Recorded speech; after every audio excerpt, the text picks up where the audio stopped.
Talk Politics with Governor Mike Beebe is brought to you by the Arkansas State Chamber of Commerce and Associated Industries of Arkansas, because business matters. Impact Management Group, Public Relations and Public Affairs, over a decade of issue advocacy success. Connect Arkansas, empowering entrepreneurs and Arkansans through greater utilization of the Internet. And ConwayArkansas.org.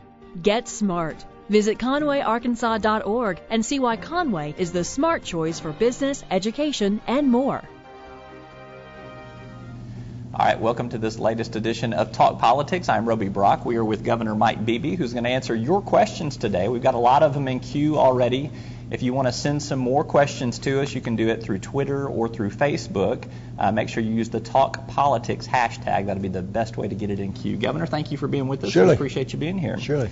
Let's get straight to a couple of questions that we've had in advance here. First question is from Alex from Springdale via email. It's a redistricting question. He asked that the latest census shows that the Hispanic population is the fastest growing minority in Arkansas. There's discussion of creating a state representative district where Hispanics are a majority or would have a sizable population. Would you support a map that would include that? We're looking at precisely that. You've got two or three issues that we don't yet have a handle on. I don't know that there could be a majority district based upon the preliminary numbers we've seen. There certainly could be an influence district based upon a significant population. And that's one of the options I think that we're trying to explore. One of the real hurdles we have trying to figure this out is the number of Hispanics in a proposed district that are here legally but can't vote. So you wonder whether or not the actual population numbers translates, how close does that translate to voting numbers, and then therefore what effect would it have anyway. But I think it's an option on the table. I think my staff's looking at that. I know our staffs talk. The constitutional officers don't talk because it would violate the open meetings law if we privately talked about it. So the staffs have been exchanging data and information. I think there have been several maps that have been drawn and that have been played with and are over at the office of the redistricting office for people to be able to go look at or talk about. And that certainly is an option we're looking seriously at, and I may well support it depending upon what the demographics show and whether or not it's feasible. What do you think of the criticism that has come from the potential support for a district like that? Is it fair? Is it founded? Well, just all in the eyes of the beholder. Some people don't think you ought to have districts that accommodate any ethnic group. Whether it's any minority group or anything else for that matter, and other people believe that for proper representation that you can provide influence districts or majority districts. We've always been able to do that in the past, and I don't see any reason why we wouldn't be trying to do that going forward if it's fair and if it's reasonable. When do you think that we will see some final maps that might be voted upon? Is there a date that you have in mind? Yes, yes, and I think we've announced it, but as we sit here talking about it, I can't give you the specific dates. I know that we have publicly indicated a need to have maps out there toward that last week of July for people to be able to comment on, and then have another public meeting for people to be able to actually comment on the specific maps. And then subsequent to that final public meeting, come to a vote. I think we're shooting for like July 29th or 30th, somewhere in that range, to have a meeting. A meeting date's been set, but I think it's the 29th of July. Let's move on to another question here about the University of Arkansas, which is looking for a new president there to replace B. Allen Sugg. There's 4 picks that have been announced as final candidates. This question comes from Matt via email. Do you have a favorite of those 4, and will you exercise any influence on the selection? Are you satisfied with the process? Number one, if I had a favorite, I'm not going to publicly announce it or try to publicly get into a discussion about who I favor or don't favor. I've read the biographies of all 4 of them. Certainly, if a member of the board asks me what I know about any one of the 4, I'm more than happy to comment. I have not tried to interject myself into the selection process. I've not tried to influence overtly, except in response to what a board member may call me and ask me about the process. I trust the board to select the best person. So maybe I could ask this question a little differently. What candidate of the four might you have the most to say something positive about? Well, we won't get into that either. All right, I tried. Let's move over. We had several questions through Twitter. I'm just going to kind of capsulize a few of them here. This deals with the House District 54 race going over in East Arkansas. Sure. You've endorsed the Democrat, Hudson Hallam, in that race. Right. There has been some controversy over allegations of voter fraud. You've not commented on those charges. Why not? What's your take? Well, I don't know anything about them other than what I've read in the paper, that there are allegations. And in response to that, I think there's been heightened scrutiny, and people are watching the election process, and monitors, I think, are engaged in ensuring that there's no improper or inappropriate activity. Anytime anybody makes an allegation that there is impropriety in a voting process, I think it's the state's responsibility to react by, number one, investigating what the allegations are fairly and honestly with the appropriate people. And as I understand it, state police are doing that. Although I haven't been directly involved in that, I think I read where the state police are doing that. They don't need my approval to go investigate complaints. That's their regular job, and they're supposed to do their regular job, and I expect them to do their regular job.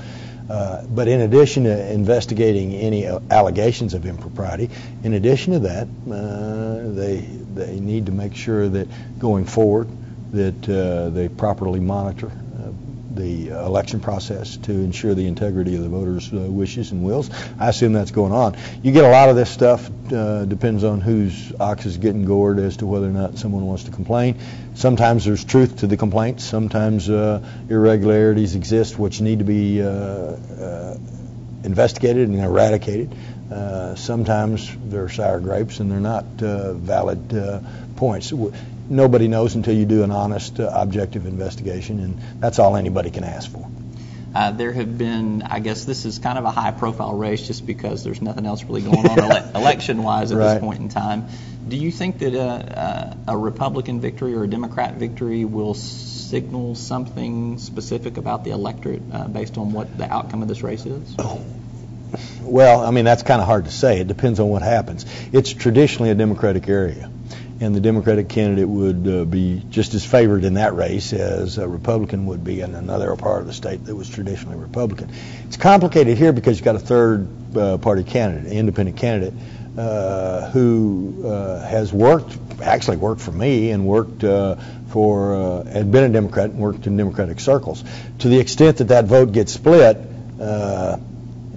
and influences it, no, I don't think it says anything. To the extent that the Democrat wins, I don't think it says anything. If the Republican were to win without it being the result of a third-party candidate, then that might say something. Okay. Did Mr. Rogers work for you at one point? Yeah, worked in, I think he was one of our field coordinators in the gubernatorial race. This question comes from James via email. This is actually a federal question, but your reaction to it, because there'd be some state implications. What advice would you give to Congress and to the President in regard to the U.S. perhaps defaulting and being unable to pay its bills or obligations, obviously in reference to the debt ceiling debate going on? And if that scenario actually occurred, what might you do as governor to quell potential public panic, if there were any? Well, I think there could be potential global public panic if the United States defaulted. Arkansas suffered for decades because during the Depression we were the only state that defaulted. I mean, it's a terrible legacy, and I think it lingered with us for up until just the recent history, where we've started to change our national image and where people are now bragging on Arkansas and thinking we're one of the leaders in the country rather than so many followers. I think to some extent, part of that's the legacy of having defaulted and the legacy of being the only state that defaulted during the Great Depression. Just magnify that if the federal government does that.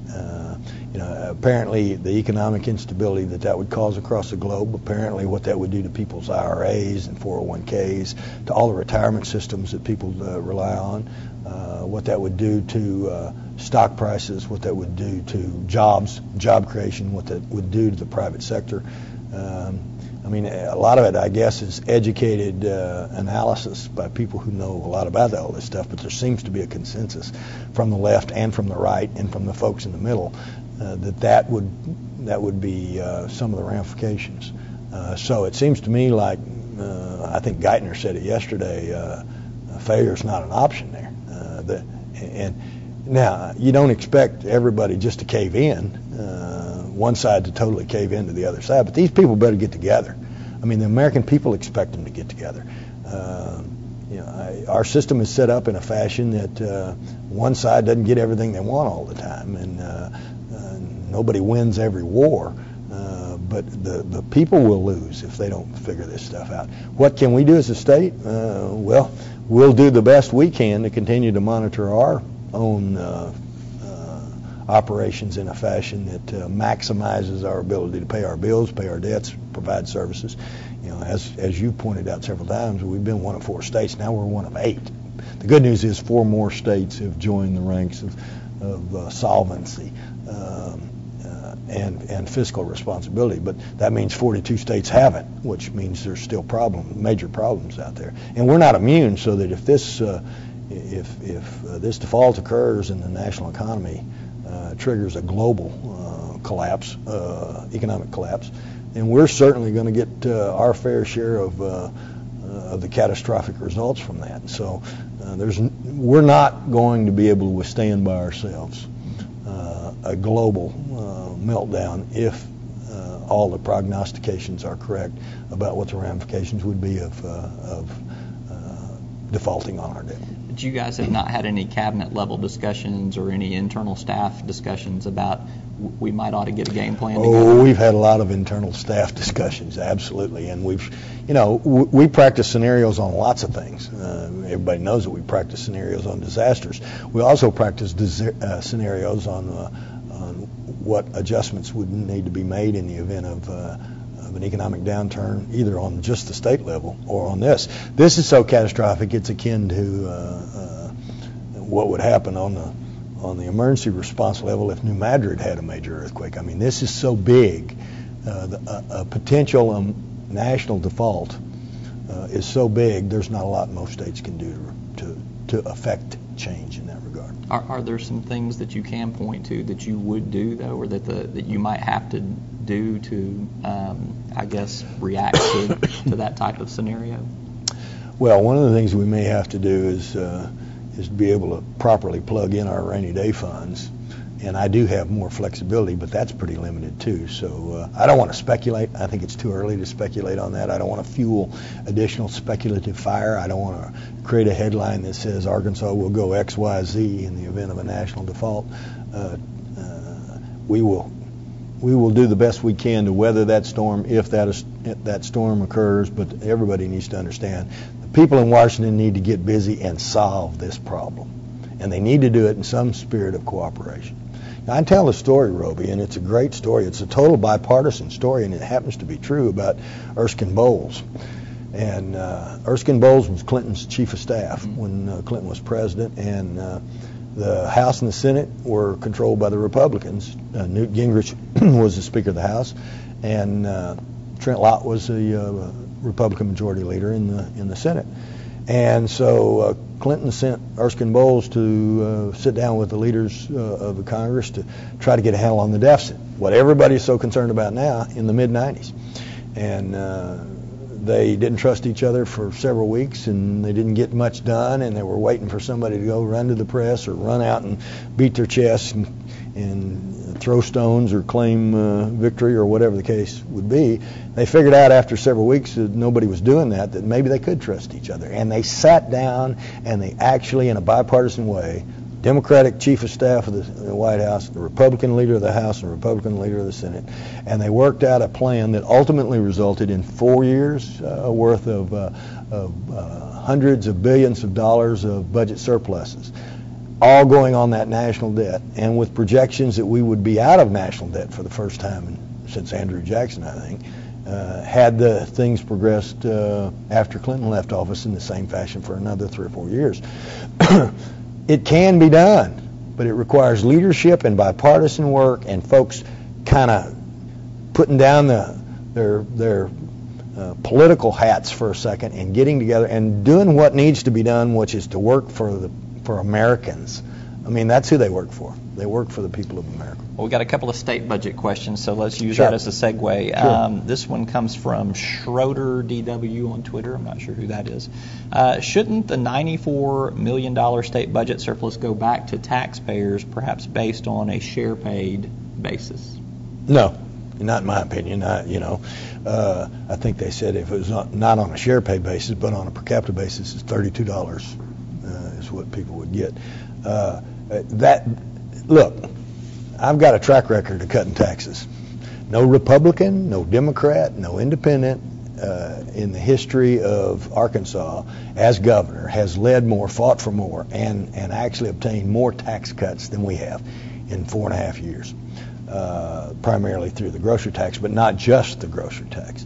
So I got some credibility to talk about giving taxpayers their money back. At the same time, we got a fiscal ship to run, and we're one of 4 states. We were one of 4. We're in one of 8 now that are not in financial trouble. That $94 million undoubtedly is going to be needed. It's one-time money is what it amounts to now, because it's in effect the surplus that was gathered as surplus. That undoubtedly will be needed to plug holes, whether it's to keep a rapist in prison, to keep from having to do what California did, in case things don't go as quickly in our prison reform as we hope, whether it's for Medicaid, which is going to be in serious trouble, even if we make some reforms that try to hold costs down. The projections for Medicaid is that we're going to go in the hole. Every politician wants to give more money back in the form of tax relief. It's good politics from the standpoint of getting yourself elected. What's better politics is managing your budget in a way that your state's not one of all those in trouble, so that our whole financial house is in a wreck. Arkansas is in good shape, and I intend to keep her that way. Another question, you cited that tax cuts were a reason for this problem. This comes from Patrick via our content partner, the City Wire in Fort Smith. Have you had second thoughts about the cuts to foster care that were pinned on tax cuts? Are you seeking a solution or sticking with the DHS decision? Well, everybody except K through 12 took a reduction in what their budget was going to call for, because of the additional tax cuts over and above what was in the balanced budget. I proposed tax cuts for an additional 0.5 cent. That was figured into the balanced budget. When the legislature passed additional tax cuts, which I went along with, I'm as much to blame or whatever as the legislature. In fairness, we had to build a firewall and accept some additional tax cuts to keep from having over $100 million in tax cuts, which would have done a whole lot more in terms of reduction of foster care payments over and above what we've seen. But nobody was exempt from the cuts except K through 12. And what people have to understand is that that's half our budget, K through public education. And under the Constitution, under the Supreme Court, under the law, they don't get cut. So that means 100% of all the tax cuts come from 50% of everybody who receives benefits, which makes it disproportionate. And human services was no exception. Will we look at ways to try to shore that up going forward, particularly if we can plug in some rainy day money to... All those options are always on the table, and I look at all those options. But what you have to do going forward is plan for a balanced budget and plan for spending that doesn't exceed the forecasted revenues.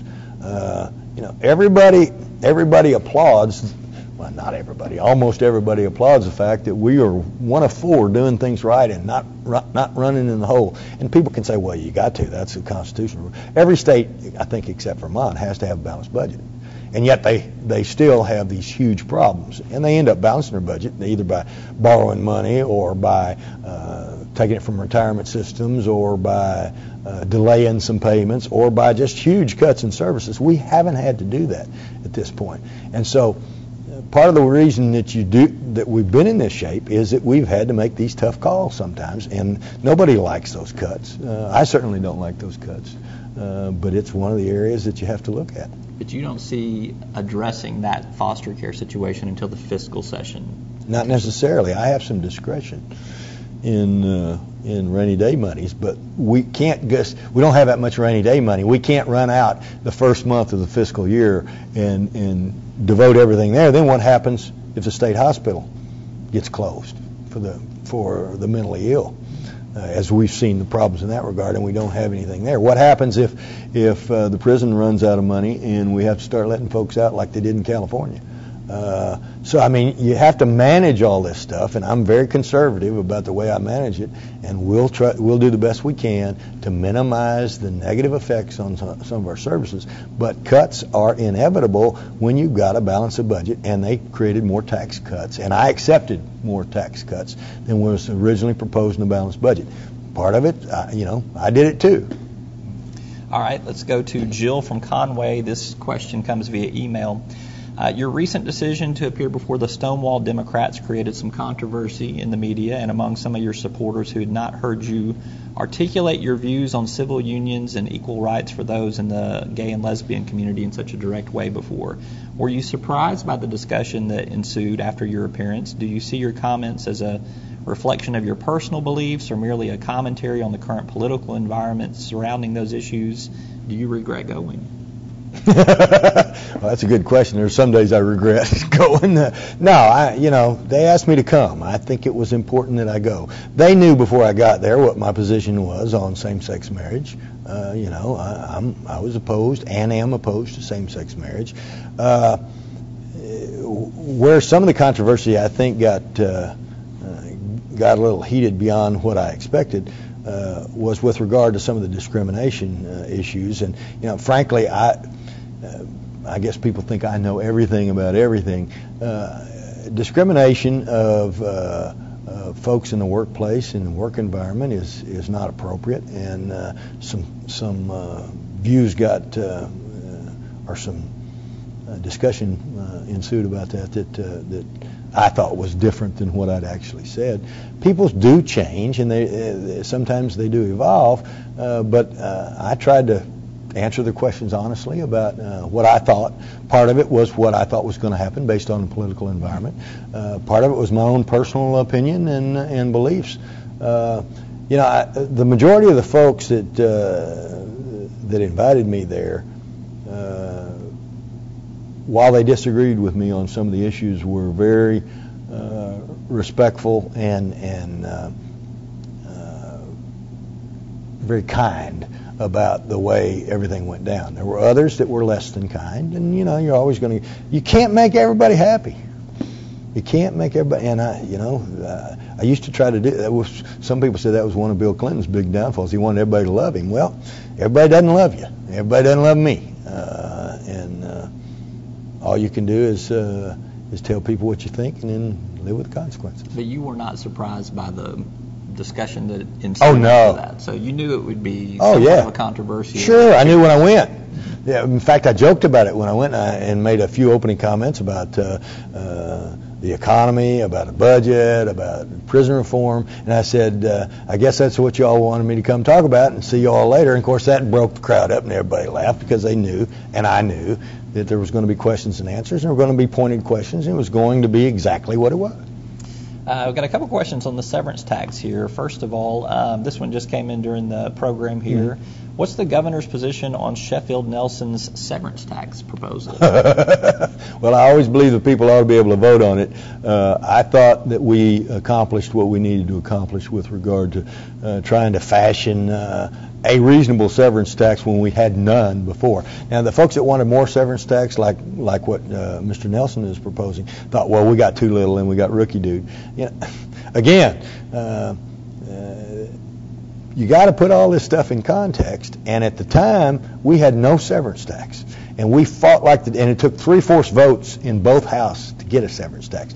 And we went from nothing, I think $600,000 a year in income on natural gas severance tax, to even at lower gas price levels, something in the $50 million a year level. So that's what I committed to at the time. But I certainly have no objection to folks being able to vote on a higher one. I'm not going to get out there in the middle of it and try to pass or defeat Mr. Nelson's proposal. And the people being able to vote on it's fine. I think they need to weigh what does this do in terms of further activity. If it doesn't hurt further activity and gives us more money, then that's obviously a nice thing. If it does hurt further activity and impinges on employment, then that's something else to think about. I don't know that anybody knows the answer to that yet, but I expect over the course of the next several months, now that it's going to be on the ballot, we're going to see a lot of discussion on that, and people will be able to make up their minds about it. You're neutral on it right now? Yeah. Okay. This question comes from Cliff via Facebook. How did the state of Arkansas's Game and Fish Commission sell mineral rights of our state parks and land without a public vote?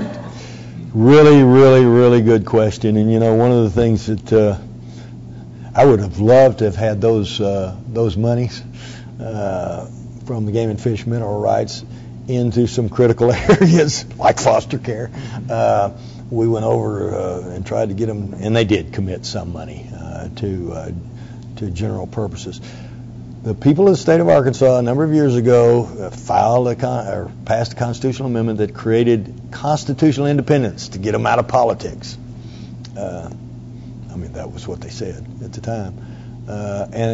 So the Game and Fish Commission has more autonomy, and this land belongs to the people, but I mean it's housed within the title to it's with the Game and Fish, and I think the courts, or at least the legal opinion, ruled that they didn't have to go to the legislature or a vote of the people, that they were charged with that responsibility, and that they got the right to be able to lease the land, and more importantly, they got the right to keep the money for their purposes, for game and fish and conservation and wildlife purposes. Could we use some of that money for critical areas? Yeah, but apparently legally the legislature or the governor doesn't have a lot to say about it. Last question for you here. This comes from Carlton via Twitter. Is Shane Broadway, in your opinion, the best person in the country to run the Department of Higher Education? Was there a search? No, there hadn't been a search. In my opinion, he's the best person to run this department at this time. Yes, we had a pretty good search last time. We got a really smart guy.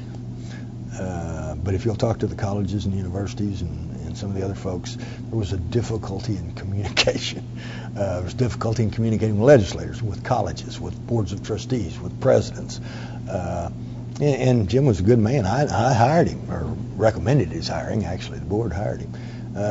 So, I mean, there's something good to be said about a search, a national search, and getting somebody who has all the credentials from all over the place. And there's something to be said for somebody who understands the various constituencies that play such an important role in the continued progress and development of our higher education system. One's not necessarily right and one's not necessarily wrong. It depends on the circumstances and the time and the personalities. Obviously, I think Shane can do a good job, or I wouldn't have recommended to the board that they hire him. We'll see what the board has to say. It's come under criticism because he's only had, 6 months or something like that, first as a deputy director and then as an interim director, and whether or not that legally meets the qualifications of a statute in terms of having the requisite experience in higher education. Obviously I believe that he's the right man, or I wouldn't have made that recommendation. You understand the criticism, though. Sure I do. Knew what the criticism was going to be when we did it. All right, that brings us to the end of this episode of Talk Business, or Talk Politics, our question and answer session with the governor. Thank you so much for participating. Good to be. We appreciate you. Good to see you, Rob. Thank you so much for participating. We appreciate your questions. I'm Roby Brock. We'll see you next time.